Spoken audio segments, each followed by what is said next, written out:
మీ ఎలాంటి వ్యాపార ప్రకటనలకైనా వెంటనే మా ఛానల్ సంప్రదించండి.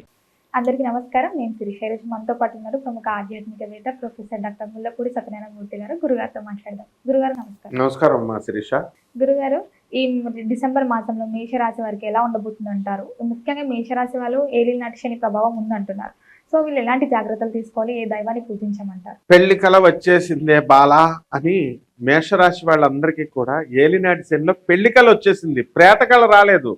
ఏలినాటి శని అనగానే ప్రతి ఒక్కడు భయపడిపోతాడు, బాబోయ్ ప్రేతకళ వచ్చేసిందా, మమ్మల్ని చంపేస్తుందా, మమ్మల్ని ఇచ్చేస్తా అని. ఏలినాటి శనికి కొన్ని నియమాలు ఉన్నాయి. ఎప్పుడూ కూడా వేధించడమే కాదు, వీళ్ళకందరికీ పెళ్లిళ్ళు కానటువంటి మేషరాశి వాళ్ళందరికీ పెళ్లిళ్ళు చేసేస్తుంది.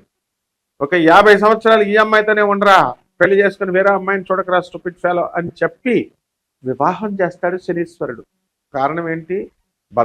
బంధకారకుడు ఆయన, బంధ విముక్తుడు ఆయనే, బంధకారకుడు ఆయనే, కర్మకారకుడు ఆయనే, కర్మ విముక్తి చేసేవాడు ఆయన, న్యాయ దేవత.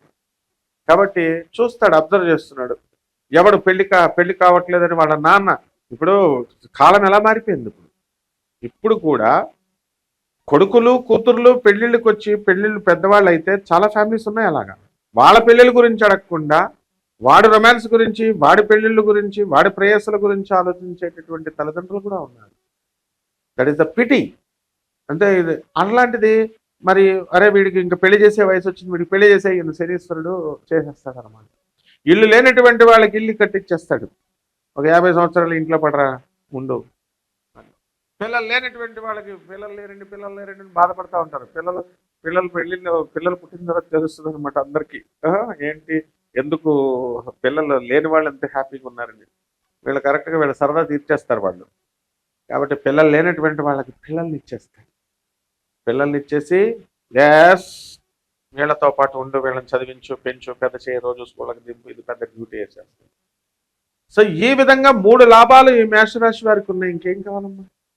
ఇకపోతే ఆదాయాలు, డబ్బు పుష్కలంగా వస్తుంది. గత నెల కంటే ఈ నెలలో ఎక్కువగా వస్తుంది.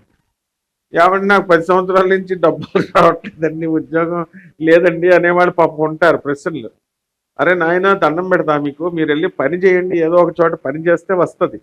వీళ్ళేమనుకుంటారంటే పని చేయకుండా మనకు డబ్బులు రావాలా. ఒకడు ఇప్పుడు ఏమంటాడంటే, నేను ఒక పని చేస్తే గురుగారు నాకు 30 కోట్ల 40 కోట్ల వచ్చేది ఉందండి, అది ఇది అయిపోతే అప్పుడు నేను మీకు ఫీజు ఇస్తానండి, మొత్తం ఎంత కావాల్సి అంత ఇచ్చేస్తాను, 1 లక్ష 5 లక్షలు. అరే నాయన నీ ఫీజు అక్కర్లేదు, ఏమక్కర్లేదురా నాయన, నువ్వు మంచిగుండు అని చెప్తాం. అంటే ఆ భ్రమల నుంచి బయటకు రండి అంటాం. ఆ భ్రమల్లో ఉంటారు మేషరాశి వారు. ఏం నడిచిన సమయంలో రాహు భ్రమల్లో పెడుతుంటే ఈ యొక్క శని ప్రాక్టికల్గా మారుస్తూ ఉంటాడు అనమాట వీళ్ళని. కాబట్టి మేషరాశి వాళ్ళంతా విదేశాలకు వెళ్ళిపోతారు. హైదరాబాద్ మొత్తం ఖాళీ అయిపోద్ది అనమాట. అంటే అంతమంది వెళ్తారు అని అర్థం. వెళ్ళిన ప్రతి స్టూడెంట్ చదువుకుంటాడు. బట్ ఇంకా ఎక్కువ హార్డ్ వర్క్ చేయాల్సినటువంటి అవసరం ఉంది.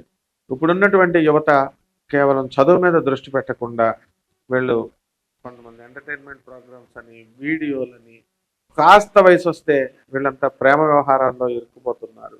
ఇది చాలా మంచిది కాదు. కాబట్టి వీళ్ళకి ఒక కెరీర్ అనేటటువంటిదే మెయిన్. ఎవరు ఎన్ని చెప్పినా సరే, ఫ్యామిలీ లైఫ్ లేకపోయినా సరే, కెరీర్ ఉంటే కనీసం ఫుడ్ వస్తుంది. విత్ ఫ్యామిలీ కెరీర్లకు ఉద్యోగం లేకుండా లవ్ మ్యారేజ్లు చేసుకుని ఎలూప్మెంట్ చేసుకుంటారు చిన్నపిల్లలు, ఇంటర్మీడియట్ పిల్లలంతా. ఆ వయసులో ఉన్న పిల్లలు లేచి వెళ్ళిపోతారు. వాళ్ళు లేచి వెళ్ళిపోయినప్పుడు వాడికి పాల బిల్లు ఎవడ కడతాడు, ఫుడ్ బిల్లు ఎవడ కడతాడు, కరెంటు బిల్లు ఎవడ కడతాడు, ఇంటి అద్దె ఎవడ కడతాడు?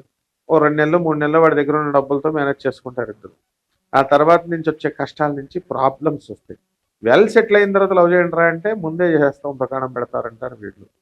అంటే ఇవన్నిటిని కూడా కాదని తీసి ప్రాక్టికల్ లైఫ్లోకి ఈ యొక్క మేషరాశి వాళ్ళని నడిపిస్తాడు శని భగవానుడు. ఇకపోతే అత్తగారులు రివర్స్ అయిపోతారు, ఆడవాళ్ళు రివర్స్ అయిపోతారు ఎప్పుడూ డిసెంబర్ 15 దాటిన తర్వాత. అలాగే ఆరోగ్యాల దగ్గరికి వచ్చేసరికి ఏమవుతుంది? తలనొప్పి, మైగ్రేన్, తలనొప్పి వస్తుందండి, ఒళ్ళు నొప్పులు వస్తున్నాయండి అంటారు. ఏంటి? ఒకవేళ 24 గంటలు కష్టపడి ఏమన్నా చేస్తే ఒళ్ళు నొప్పులు అని అంటాం. ఇప్పుడు మా శిష్యురాలు ఒక అమ్మాయి ఉంది.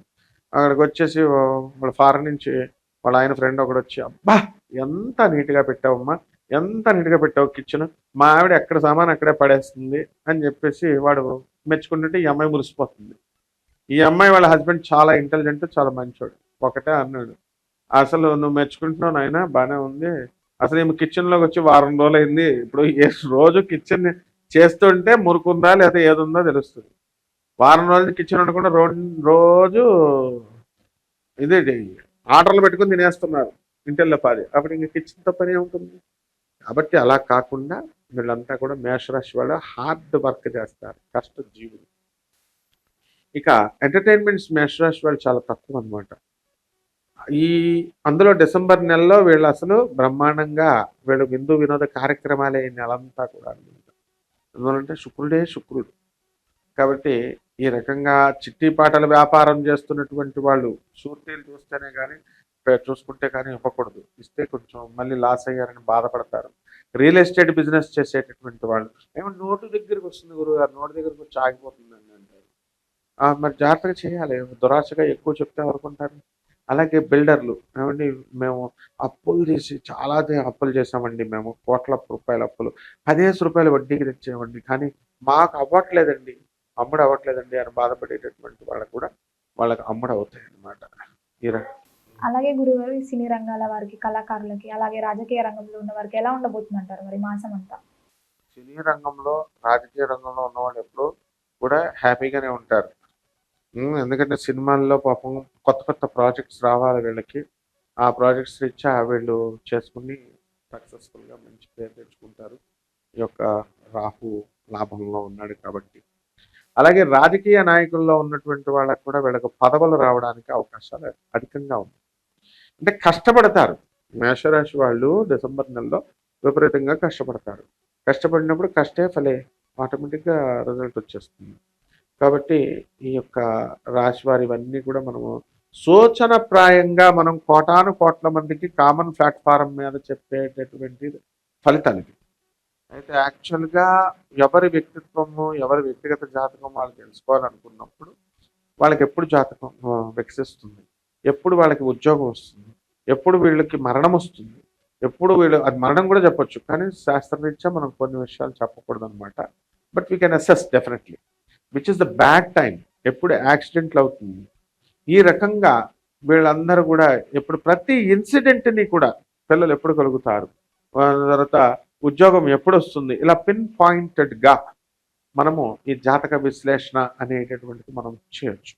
దీనికి అత్యాధునికమైనటువంటి నాసా రిపోర్ట్స్ని మనం తీసుకుని మనం మోడర్న్ సైన్స్ని, అలాగే అతి ప్రాచీనమైనటువంటి ఋషుల యొక్క ఇచ్చినటువంటి ఆ శాస్త్రాన్ని రెండింటిని బ్లెండ్ చేసి కలిపి మనము ఈ జాతక విశ్లేషణ చేస్తే మోస్ట్ అక్యురేట్గా రావడానికి అవకాశాలు ఉంది. అంటే పరిహారాలు కూడా మనం ఈ మేషరాశి వారికి ఏలినాటి శని జరుగుతుంది కాబట్టి ఈ శని జపం చేసుకోవాలా, శని స్తోత్రాలు చదవాలా, శనికి కిలోంపావు నల్ల నువ్వుల్ని, నల్లని వస్త్రాన్ని ఇచ్చి పేద బ్రాహ్మణులకి శనివారం నాడు ఉదయం 8 గంటలకి దానం చేసుకోవాలా. దశమహావిద్యల్లో ఒకటైనటువంటి మహాకాళి అమ్మవారి యొక్క హోమాన్ని ఇళ్లలో చేసుకోవాలా. ఆ మంత్ర జపాన్ని, అనుష్ఠానాన్ని మనం చేసుకోవడం ద్వారా అద్భుతంగా వస్తుంది. ఎవరికి మంత్రం కావాలన్నా కూడా మనల్ని కాంటాక్ట్ చేయొచ్చు, మనం తప్పకుండా మనము ఇవ్వచ్చు. ఓవరాల్ గా గురుగారు డిసెంబర్ మాసంలో మేషరాశి వారికి ఎలా ఉండబోతుంది, ఎలాంటి జాగ్రత్తలు తీసుకోవాలి, ఏ దైవాన్ని పూజించాలో తెలియజేసినందుకు ధన్యవాదాలు.